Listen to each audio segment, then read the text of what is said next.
In this video, I'm going to go through the solutions to mini tests 1.1, 1.2, and 1.3 versions 1 and 2. The first question is asking us to determine if each of the following relation is a function, yes or no, and we're also going to explain. The first one, which is A, as we know, this is a quadratic equation, so the graph is going to be a parabola, which is going to look like a parabola which is opening upward. And we know that when you draw the vertical lines, it's going to cross the graph only once, so this is a function. So the answer is yes. The second one, which is B, is the graph which is given here. If you draw the vertical line, this is going to cut the graph only at one point, except when we get to a point here, which is going to be crossing the graph at more than one point. So this means that this graph is not a function, does not represent a function. It's just a relation. The next one is an ordered pair, which if you look at the graph, you can see that for every x, there is only one arrow coming out of the x. So this means that every x is having a unique y value. So this is a function. Just remember, although the y values, some of them they have more than one arrow going to it, does not mean anything. The only thing which is important to us is the x values. So number C represents a function. Now the second question says state the domain and range for each relation here. The first one, this graph, since it doesn't have any arrow at the end like this or here, there is no arrow, then it means that the graph stops at the left and the right. It doesn't go to infinity.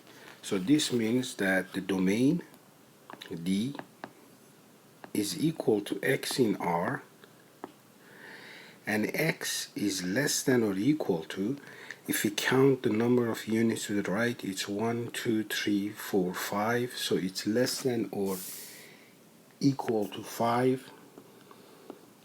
And it's greater than or equal to, if we count the number of units to the left, it's 1, 2, 3, 4, 5, so it's negative 5.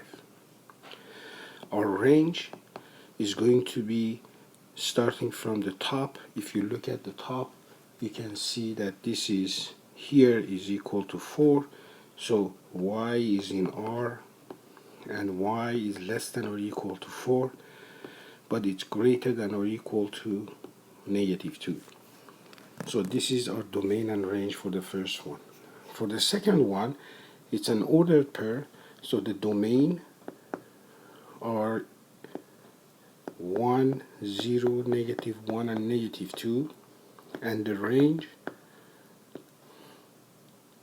are 4, negative 5, 3, and negative 3. The next one is the graph C. You can see that there is no arrows at the end of the graph, so the graph ends and it doesn't go to infinity. So you can see that a D is equal to x in R. Now the x values, they go from this point, which we can say 6, and they start at 2. So x has to be less than or equal to 6, greater than or equal to 2. And also they go from here, which is negative 6, so x has to be greater than or equal to this point, which is negative 2, and greater than or equal to negative 6. That's our domain. Our range is going to be equal to y in r. Now our y value, they start from this point and they end up here. So y has to be between 3 and -3. The next question says, consider the function g of x 3x over 2 plus 1 and h of x is -2x squared plus 5x minus 1. Part A says find g -3. G -3 is just the value of the function g when x is substituted by -3. So we're going to say g -3 is equal to 3 times -3 divided by 2 plus 1, which is -9 over 2 plus 1 can be written as 2 over 2. So this is -7 over 2. For h of -5, we are going to evaluate the function at x equal to -5, so it's going to be -2 5 squared plus 5 times -5 minus 1, which is -5 squared is 25 times -2 is -50. 5 times -5 is -25 minus 1, which is going to give us -76. The next part of the problem says find g of -3 plus h of -5. We found that g of -3 is -7 over 2. And h of -5 we found is -76. So if I use the common denominator of 2, it's going to be -7, but 76 has to be multiplied by 2, which is -152, and -152 minus 7 is -159 over 2. Part D says find x if g of x is -11. G of x by definition was 3x over 2 plus 1, and we want this one to be -11. I move this one to the right. I get 3x over 2 is equal to -11 minus 1, which is -12. Now if I cross multiply, I get 3x times 1 is 3x, and -12 times 2 is -24. I divide by 3, and I get x is equal to -8. The next question says, using completing square, determine the coordinate of the vertex, state the domain and range of the function. To use the completing square, we know that the leading coefficient has to be 1, so I have to factor -2 out. So I'm going to get -2 open bracket x squared plus 3 over 2x plus 5. Now I have to divide 3 over 2 by 2, so I'm going to say 3 over 2 divided by 2 is the same as 3 over 2 times 1 over 2, which is 3 over 4. So I'm going to add the square of 3 over 4, which is the same as 3 over 4 times 3 over 4, which is 9 over 16. I add and subtract. So I'm going to say -2 x squared plus 3 over 2x plus 9 over 16 minus 9 over 16 plus 5. Now I'm going to put a bracket beside the first three terms. These three I can represent it as x plus 3 over 4 squared minus 9 over 16 plus 5. Now I'm going to distribute -2 inside the bracket. I get -2 x plus 3 over 4 squared. Now -2 times -9 over 16 is plus 18 over 16 plus 5. Now, to add 18 over 16, I'm going to multiply 5 by 16 divided by 16. I get negative 2 x plus 3 over 4 squared plus 18. Now 16 times 5 is 80. Now 80 plus 18 is 98 over 16. I can simplify by 2. I get 49 over 16. So this one becomes negative 2 x plus 3 over 4 squared plus 49 over 16. So this means that the vertex is negative 3 over 4 and 49 over 16. The domain, as we know, this is a parabola, so there is no restriction on the domain, so the domain is x in R. And the range, if you look at the parabola here, the equation, because it's negative 2, it opens downward, and the vertex is negative 3 over 4 and 49 over 16. So this means that the range has to be y less than or equal to 49 over 8. I made a mistake here. When you divide this fraction by 2, this becomes 8 and this is 8. So here it is really 49 over 8, and the range is y in R and y less than or equal to 49 over 8. So this one becomes 8 too. The next question says the population of a town in thousands t years after 1998 is given by the following equation: 240t plus 50 divided by 3t plus 4. What was the population in 1998? We know that t is the number of years since 1998, so in this case we know that t is 1998 minus 1998, which is going to be 0. So p of 0 is 240 times 0 is 0, which is 50, divided by 3 times 0 is 0 plus 4. Now if you divide this one, remember that the population, this value is in thousands, so you really have to multiply this by 1,000, and this gives you 12,500 is the population in 1998. The next question says determine the population of the town in 2002.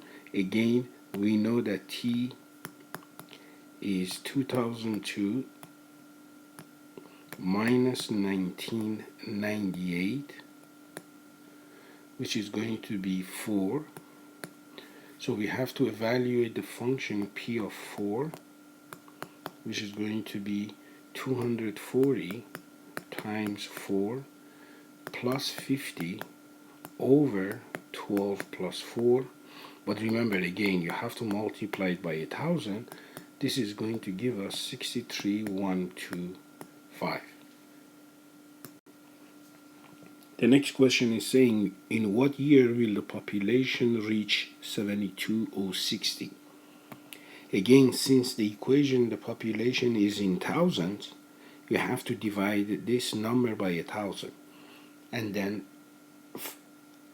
find t. The equation that we have to solve is 240t plus 50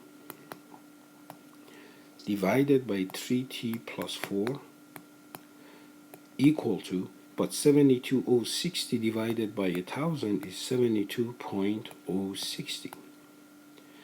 Now we are going to cross multiply, and we're going to get 240t plus 50 is equal to 216.18t, because 3 times 72.060 gives us 216.18t plus 288.24. I move this one to the left, this one to the right, and change the sign. I will get 23.82t is equal to 238.24 divided by 23.82.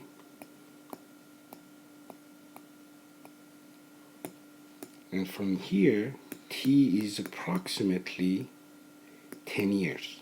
This means that the year that the population is 72,060 is 1998 plus 10, which is equal to 2008. The next question says that the student council is selling t-shirts. All proceeds from the t-shirt sales will be donated to charity. The t-shirts currently cost $22.50, and they sell 30 t-shirts at that price. Now they decide to decrease the price by $1.50 every time, and every time they do it, they will sell 6 more t-shirts. The first part of the question says how many t-shirts need to be sold to maximize the donation. Let's call R to be revenue. So we know revenue is equal to the number which we sell times the price of each one that we sell. If there is no decrease in the price, we know that we are going to sell 30 t-shirts, so we're going to write 30 here for the price of $22.50. Now we decide to decrease the price by $1.50. Let's say X represents how many times we decrease the price by $1.50. So if we decrease it by 1 time, it's going to be 1.5 times 1. If we decrease it 2 times, it's going to be 1.5 times 2. But every time we decrease it, we are going to sell 6 more t-shirts. So the number of t-shirts sold now is going to be 30 plus 6x. X again represent number of times we decrease it. And the price is going to be $22.50 minus 1.5x. Now we are going to expand this one and simplify. You can go ahead and expand this one. If you expand it, you get negative 9x squared plus 90x plus 675. Now, since we need to find the number of t-shirts to maximize the revenue, we have to find the coordinate of the vertex. So v of x, by definition, is the shortcut is minus b over 2a, which is minus b, which is minus 90 over 2a, 2 times negative 9, which is going to give us 5. Since we need to know the number of t-shirts, and the number of t-shirts is here, 30 plus 6x, so the answer is 30 plus 6 times 5, which is 60. So this means if we decrease the price 5 times, then the maximum t-shirts sold is 60 t-shirts. The next part of the question says, what is the price of each t-shirt that maximizes the donation? Remember, the price was $22.50 minus 150 times x. X we found to be 5. If you simplify this one, then it's going to give you $15. The last part of the question says, what is the maximum donation? We know the maximum donation R, revenue, is going to be the numbers sold. We know that the numbers sold is 60 that we found in part A, and the price per t-shirt, which we found in part B to be 15. If you multiply these two, it's going to be $900.